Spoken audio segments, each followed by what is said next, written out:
This is Bill Gates asks, with all the negative headlines dominating the news these days, it can be difficult to spot signs of progress. What makes you optimistic about the future?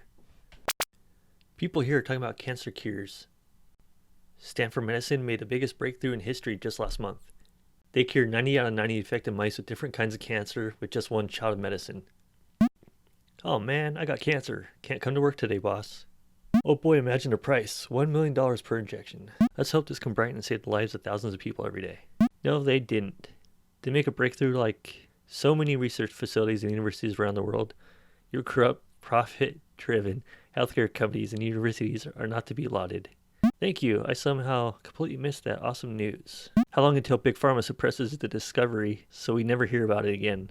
Thanks to therapy and my sister's support, I've gone from being suicidal to being hopeful. I'm learning to overcome obstacles that once seemed insurmountable, and I can finally imagine myself living past the next few years. As long as you're alive, there's still hope. Life can get better, and I'm going to fix mine, damn it. Yay, I'm glad you're sticking around. This really made me smile because my experience is very similar. It's an incredible realization, and I'm so happy and proud of you. I really love your screw you attitude toward your life's problems. It may seem trivial, but that attitude reflects a change in beliefs. It shows you believe you are ultimately in control of your life, and that can make all the difference in the world. Keep on keeping on. You can do this. Go you. This is wonderful news. I'm so glad you found help you need. Never give up. I'll fix mine too. I'm going through a difficult time right now, and this made me cry. There's a glimmer of hope that things can change inside me somewhere, and you gave me the strength to find it. Thank you. Group therapy is fixing my depression, and I finally want to live my dude. Heck yeah, I believe in you. Solar energy, desalination, and gene therapy. Using gene therapy to build a human that can drink salt water and use sun like a plant. Yes, I await the day as well. Thorium and possibly portable thorium fuel cells. My company just signed a contract to build 17 acres worth of solar panels on top of a landfill in my city. Could not be more happy. Desalination is promising if you can get it to work on a grander scale without using significant amounts of energy in the process. What is desalination? I know we can take the salt out of water, but what do we do with the salt besides eat it? All of my 7 honeybee colonies are currently surviving the winter, and today they're bringing in the first pollen of the year. Edit. Also, please note, native bees. For why and how at home, check out Bringing Nature Home by Douglas Ptolemy, as well as Butterflies Like the Monarch and Bats. Yay, go bees! Just watched a documentary about the Chinese undercutting the honey market by skimming product. Keep making the good stuff, buddy. This is lovely news. That is outstanding. Thank you for raising such precious honeybees. I remember being little and running into one. I just remember the softness. Honeybees coming back in population in general is very optimistic. Bees are so cute. I'm happy your ladies made it through the winter. The good news is often quiet and subtle. The bad news is always loud. I try to remember that. Our headlines are splashed with crime, yet for every criminal there are 10,000 honest, decent, kindly men. If it were not so, no child would live to grow up. Business cannot go on from day to day. Decency is not news. It is buried in the obituaries, but is a force stronger than crime. Thank you. As someone who works in a news organization, thank you for giving me this perspective. I truly appreciate it. I think I saw a shower thought recently stating this. As long as the bad is newsworthy and the good things aren't, we know that there are more positive things than there are negative things. I try to keep that in mind. Whenever I was worried about something bad happening, my mom would tell me, "Don't worry, bad news travels fast. If something bad happened, you'd know already." I always remind myself of that when I'm anxious about something. That's very well said. Truth conquers slowly. If you do your job right, oftentimes nobody will notice you have done anything at all. We have a saying in Germany, as long as everything is quiet, everything is fine. The possible return of the American chestnut tree. Fast-growing, rot-resistant, and perhaps most important, it produces enough calories from the nuts to feed a population. Edit. It turned out that someone from the WBUR in Boston saw the interest in this post and wrote an article and made a podcast about it. It's very good. That old chestnut. Link provided. The death of the American chestnut is also partially responsible for the severity in which the Great Depression struck the Appalachia. Chestnuts were the primary food supply for backup reserves in the form of herds of pigs that were allowed to roam free. The pigs could be sold or slaughtered to keep families afloat during hard times. The disappearance of the chestnuts killed the viability of the pig herds, causing the economic failsafe to collapse ecologically, at the same time that the Great Depression made monetary reserves worthless. Where can I order a good sapling? I just hope that there aren't too many invasive species to choke it out. Us Americans like our space. Ah, you made me all excited about planting one in my backyard, but I just saw that the American Chestnut Foundation sold out of saplings for 2018 last week. I always knew America's nuts would feed everyone. I would absolutely love this to come to fruition. My father loved chestnut trees, and he told me the story about the fungus blight many times and lamented the loss of the trees. My students, they handle a complex, globally interconnected society in ways my generation, undergraduate at university in the 1970s, couldn't hold a candle to.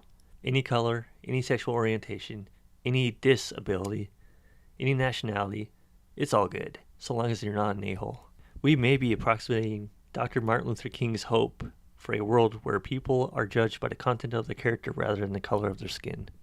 I see the same thing in my students. I teach preschool, and today, a little boy whose parents are from Somalia, a little boy who's born in Kyrgyzstan, a little boy from Peru, and a little girl whose parents are from Mexico built a castle together. They don't care what color you are, or where you're from, they just like building together. Yes, I almost posted this. Teenagers make me hopeful, as odd as it sounds. They care about others, diversity, and our planet. I remember in the mid-1990s, a developmentally disabled young man quitting school because of bullying he received. He was on my bus route in a rural part of the U.S. and lived in poverty. I tell my students about him, and about how others treated him, and shamefully, about how the rest of us looked away instead of stopping the torment. The reaction from all of them, even in the same rural and high-poverty county, were shock and horror. How did you let that happen? Why didn't you stand up to that? It's hard to have no answers for my teenage self, but their love of kids who are different makes me know that it's getting better. I see them saying hi to the kids with special needs in the hall, sitting with them at lunch, having friends who are part of the same LGBTQ community, and loving those whose skin tones are not the same as theirs. We are raising a generation who are sensitive to diversity in spite of our earlier missteps. I take hope in that, pride to their commitment to acceptance, and it is humbling and a challenge to me to continue to identify my biases and work to change those negative thought patterns. It's amazing to hear this from a teacher. On a personal level, I think we're really drawing ever closer to King's world. On an institutional and cultural level, I think there is still some way to go, but real progress is being made. It's so great to see and be a part of. I came to say a very similar thing. I teach middle school, 6th grade, and I have seen such growth in a way that my students think. They're much more accepting and understanding than my generation was at their age. Same here. I teach environmental studies at a university, and with all the depressing reality of the disasters facing us, teaching my students gives me hope. I mean, I haven't heard much about ISIS recently. That's got to be a good sign. They no longer control anything meaningful anymore. They're just a garden variety terrorist group now. They've lost pretty much all significant territory. Doesn't really matter though. ISIS was a symptom, not a cause. Sadly, they are still out there and wreaking havoc. I know since I'm Arab, and I listen to the news a lot, and every day there is coverage of thousands of people dying in Syria every day due to terrorism. Don't forget, fighting against ISIS will be a generational struggle. Obama. I don't know what Trump is doing, but it's working. We stopped hearing about them a little while after he came into office. We don't talk about that because it makes Trump look good. We obviously have a narrative to push. Advancements in medicine and gene therapy. The CRISPR technology has me very excited.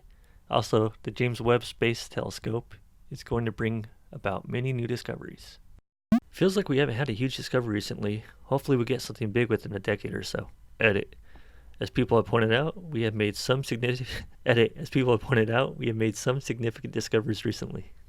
I'm so excited for the James Webb Space Telescope. I've been excited ever since I was a kid and I saw the space shuttle mission to repair the Hubble's telescope. I'm also somewhat anxious that something will happen to it during launch. CRISPR. I have one of those invisible illnesses that you never know how sick I am at first glance.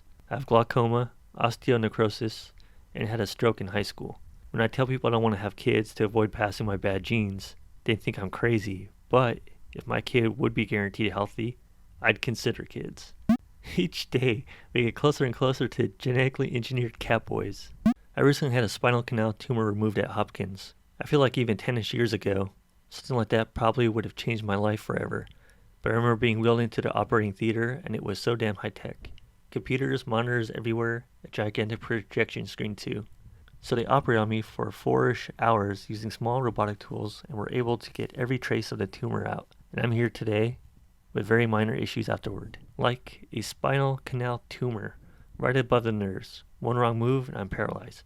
But nope, medical precision is so good. Credit where credit is due. The surgeon and his team were amazing too, but holy bejesus. As fascinating as CRISPR is, it really freaks me out. Understanding of history. We are at a certain point in time during which we are well aware of what happened in the past. This is a newly available, highly useful feature of our generation. Hopefully it lasts. Censorship. YouTube, Google, Twitter, and many others already censor a lot of things, and they have since their inception. The difference now is that they're silencing political speech. Actually, what on earth gives you the idea that people in general are aware of history? And yet we don't heed it. The Western countries' youngest generations in particular have little to no respect for where we come from. It wasn't that long ago that we won peace. A healthy understanding and respect for that is essential for its continuity. Just because people have easier access to information doesn't mean that the information is accurate.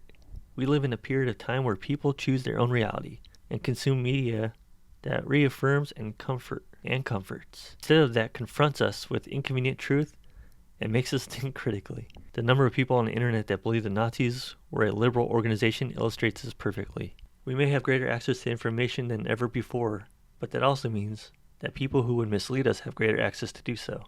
There are no facts, only interpretations. Mental illness awareness is growing rapidly, and people are more and more willing to assist those in need. Not only that, but people with mental illness are becoming less and less ashamed of said illnesses and actually seeking out help. Stigma goes both ways. Edit. Stop bringing up gun politics in my comment, you vultures. Literally just talked about this with the sweet old man at the cafe today. He seemed a bit lonely, so we chatted for a while. He must have been at least 80. Turns out he has bipolar, which was out of control for most of his life. But in the last 2 decades, he said he's had a massive positive change in the UK National Health Service. There is now much better treatment offers and understanding for the mentally ill. He now hasn't had a bad episode for 15 years. He's stable on medication and maintains his health with regular checkups and a peer support program. I work in mental health, and I'm also bipolar, currently stable, so I always see the flaws in the system. But he's right that a lot of progress has been made, gives me hope. Just signed up for my initial consultation earlier today for Monday, really nervous. Therapist here. My job makes me optimistic about the future. It's awesome watching people heal, grow, and thrive. Best rush ever. I'm very, very open about my schizoaffective diagnosis. The support I've received, especially at work, is astounding.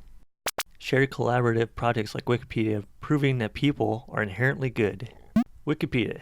You're welcome, college students. Wikipedia has substantial problems, but in terms of time, it only took 0.5% of America's yearly television consumption to get the encyclopedia to where it was in 2008 or 10, I forget which. Just let that sink in for a moment. Forget the problems for a moment. 0.5% of our annual TV consumption created a massive aggregation of summaries and citations of human knowledge. What could we do with 1% of focused human effort? Shared collaborative projects like YouTube comments, proving that people are inherently twats when anonymous. People are beginning to realize that things don't change on their own. More people are taking action to help out and change the world as a whole. This makes me positive too. At the tips of my finger, I can search for volunteering opportunities, charitable organizations, and NGOs that make a difference. This is what technology is made for, raising awareness, and we need to take advantage of it now more than ever. Hell yeah! This is truly inspiring because a change of mindset can have a much bigger impact. We're also more accepting of small actions. Before, social media campaigns were taken with a grain of salt. Now they're taken seriously. It's good in general that we have more low-resource methods of activism. Even showing up for a march could have a significant cost for some people. Thoughts and prayers are so 2016. Please support me by liking and subscribing.